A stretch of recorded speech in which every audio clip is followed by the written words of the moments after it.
I think there's a fundamental issue when it comes to Wall Street and the CCP. Let's get back to the topic on that, because as of 2019, the USA became a net investor in Chinese economy. It never happened before.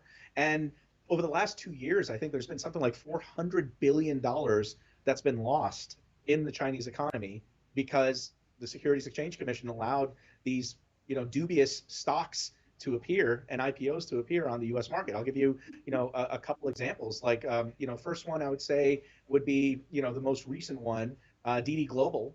DD Global just lost $4 billion after Xi Jinping just said, no, done, we're done.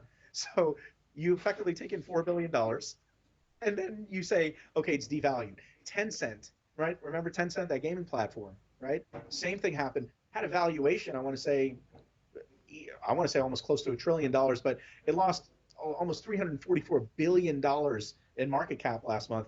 And then all of a sudden, the CCP suddenly bans all foreign investment on private tutoring, which also costs like billions of dollars. And then you have this blasé attitude by people like Jamie Dimon, who's like, oh, I'm not concerned.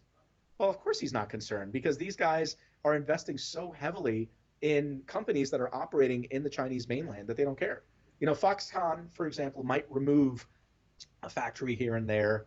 All right, their share price might drop a little bit here and there. But the fact is, when 47% of their global supply is the Chinese mainland, they're not going to shift their perspectives. When Bloomberg has their largest news network, arguably is going to be the CCP mainland, they have no problem censoring the news. And the fact is, like, the SEC has an opportunity to actually enforce better transparency. I mean, Trump created many vehicles that required any foreign company to be fully transparent and to get rid of these VIEs. So these VIEs are basically, think of them, these variable interest entities are basically shell corporations that allow for a variable interest to come into the United States and have an IPO. That does not give any U.S. investor a real equity.